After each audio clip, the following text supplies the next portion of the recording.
여러분 안녕하십니까? 네, 오늘도 인사드립니다.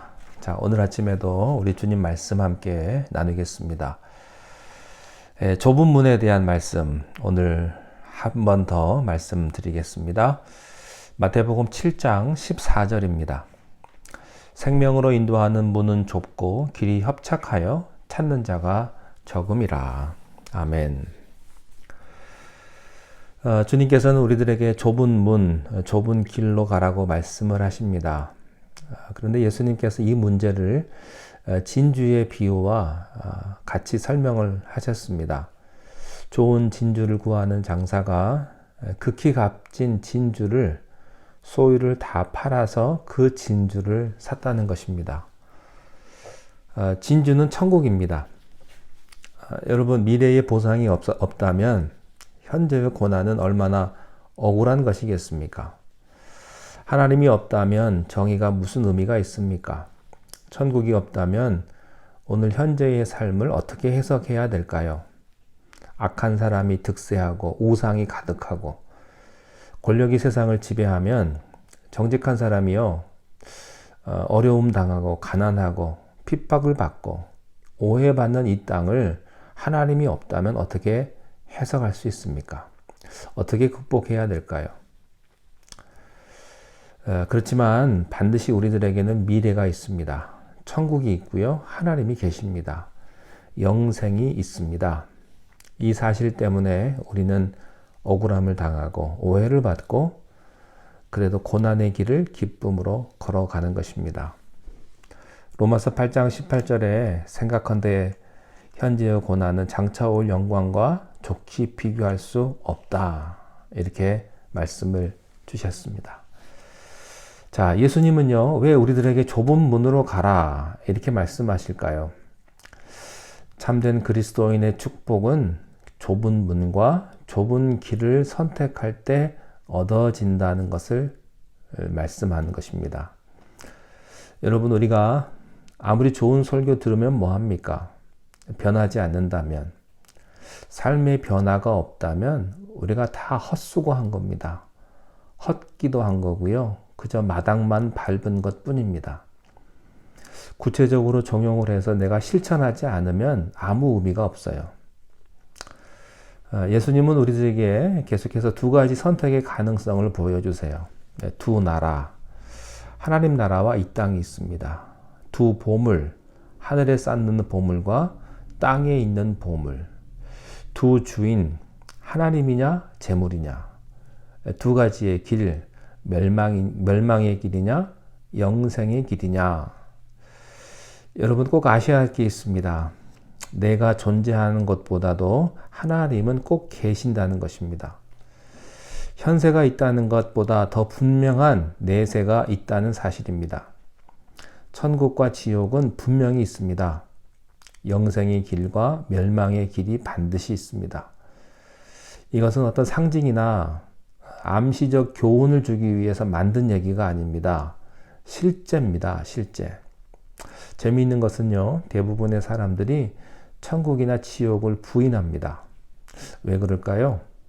자기가 천국에 못 갈 것 같으니까 천국이나 지옥을 다 부인해 버리는 것이죠. 왜 하나님이 없다고 하는지 아십니까? 하나님 무섭기 때문입니다. 하나님이 없어서 그런 게 아닙니다. 자기 내면 깊은 곳에 하나님에 대한 두려움이 있기 때문입니다. 천국은 분명히 있습니다. 영생의 길이 있습니다. 내가 오늘 무엇을 선택하느냐에 따라서 달라집니다. 자, 그렇다면 우리가 어떻게 좁은 문으로 들어갈 수 있을까? 몇 가지를 말씀을 드립니다. 첫 번째는 좁은 문, 좁은 길로 가기 위해서는 자기를 포기해야 합니다. 제일 어렵고 까다로운 상대는요, 사탄이 아니라 나 자신입니다. 제일 무서운 적은 사탄이 아니고요, 나 자신이에요. 예수님이 사역을 시작하실 때 사탄이 나타났습니다. 첫 번째 적은 마귀였습니다. 그런데 예수님이 십자가에 달려 돌아가시기 전에 나타난 적은 마귀가 아닙니다. 예수님 자신입니다. 아버지여, 이 잔을 내가 꼭 마셔야 합니까? 이 잔을 피할 길이 없습니까? 예수님은 자신과 싸우셨습니다. 이 싸움이 얼마나 컸던지 땀이 피가 됐다고 말씀하셨어요. 모든 게 타인이 아닙니다. 나입니다. 나. 제일 무서운 적은 자기입니다.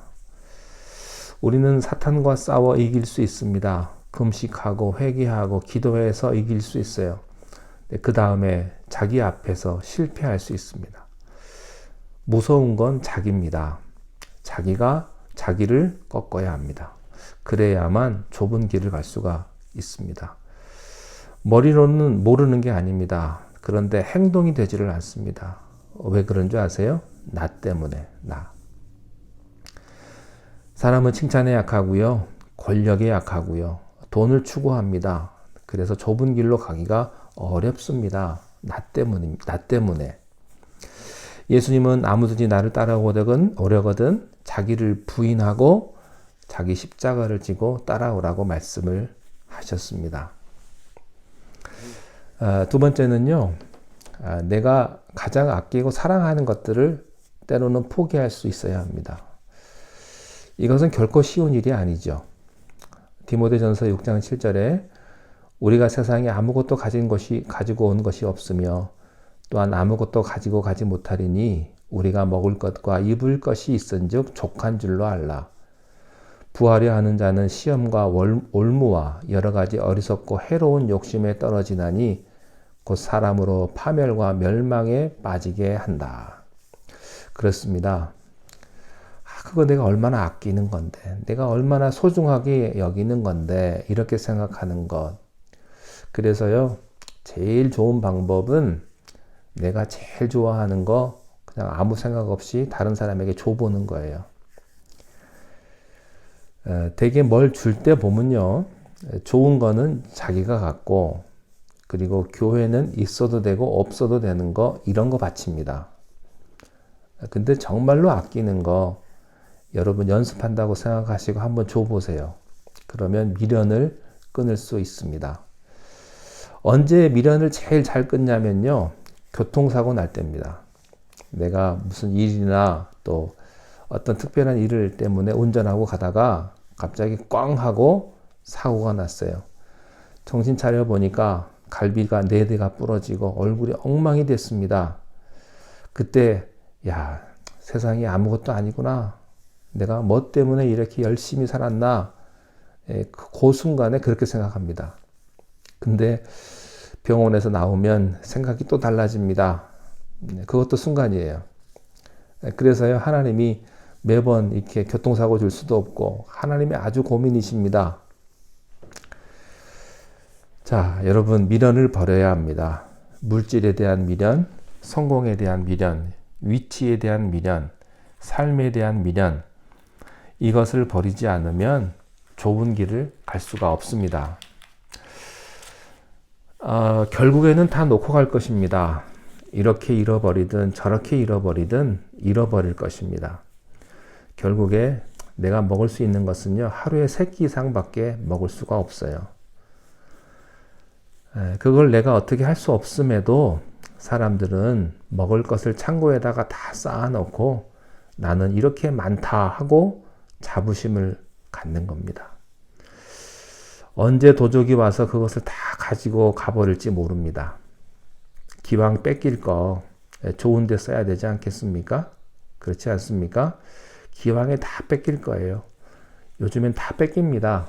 내가 한 수고도요, 다른 사람이 칭찬 다 빼앗아가 버리고, 내가 모아놓은 돈도요, 나라에 뺏기고, 몸이 아프면 병원에 뺏기고, 또 자식한테 뺏기고, 형제한테 뺏기고. 근데 이걸 안 뺏기려고 그렇게 애를 쓰며 살아갑니다. 그게 인간입니다. 이게요, 남 얘기할 거 아니에요.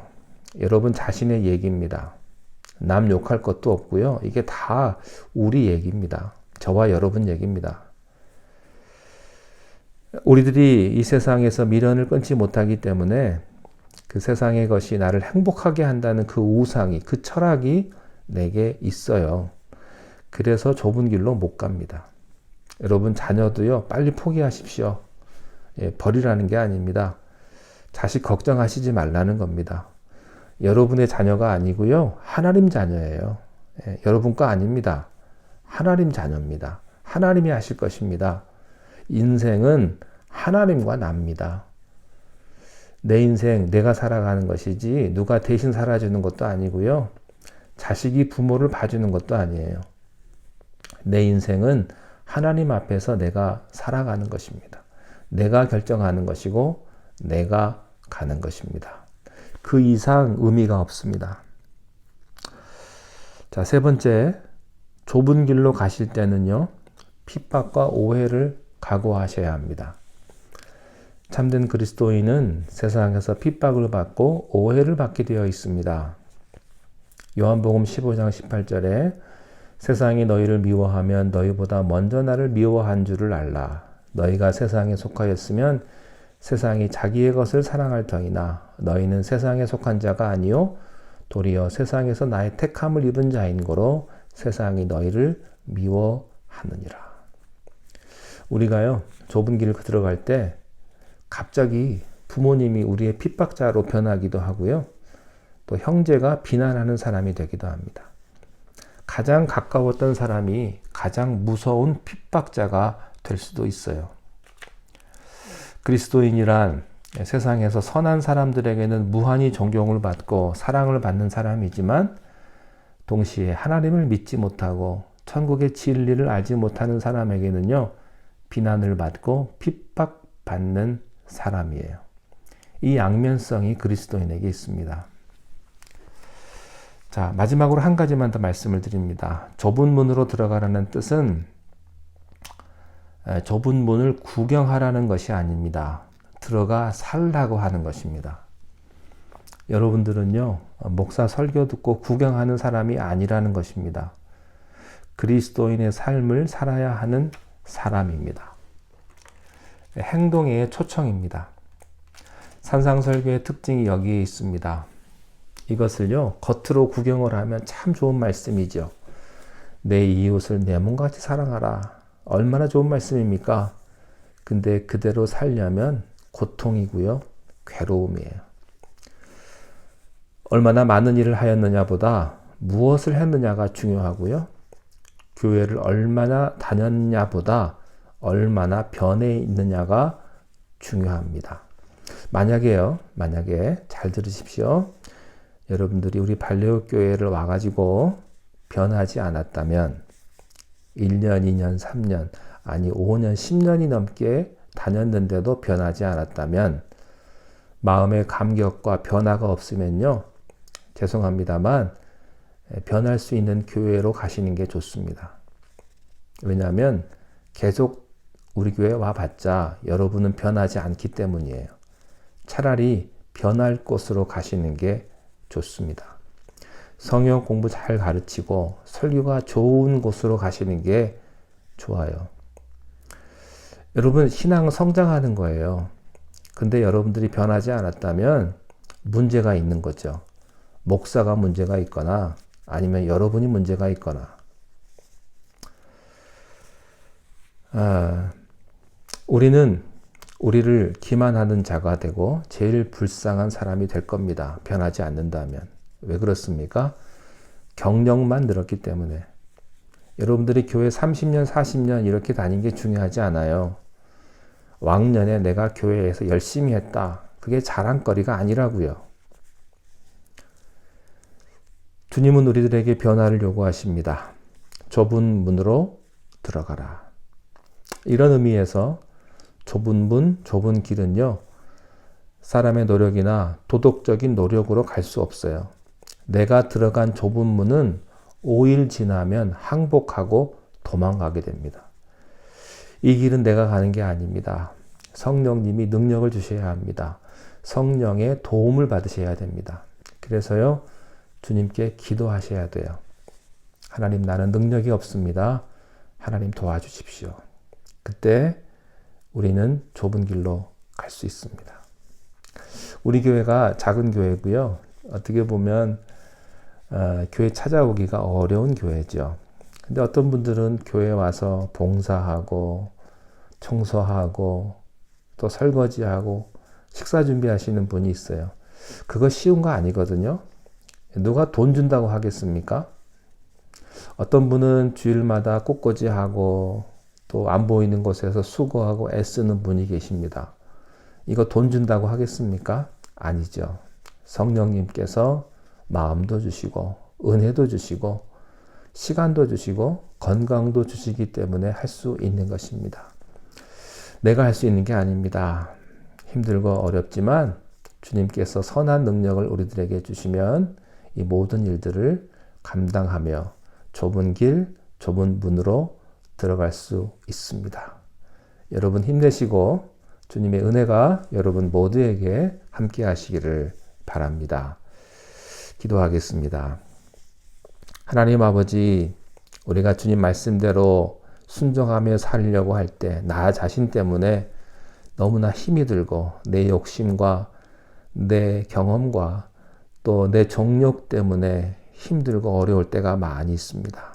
그러나 주님께서 능력 주시고 성령님께서 함께 하시면 주님 주신 이 모든 일들을 우리가 감당할 수 있을 줄로 믿습니다. 우리는 능력이 없습니다. 하나님 우리를 도와 주시옵소서. 우리에게 위로의 말씀 허락하여 주시고 우리에게 건강도 허락하여 주시고 우리의 모든 여건도 필요한 것도 하나님 허락하셔서 우리가 주님 섬기며 믿음의 길을 걸어갈 때에 힘을 얻고 기쁘게 걸어갈 수 있도록 우리의 모든 삶을 축복하여 주옵소서. 예수님 이름으로 기도하옵나이다. 아멘.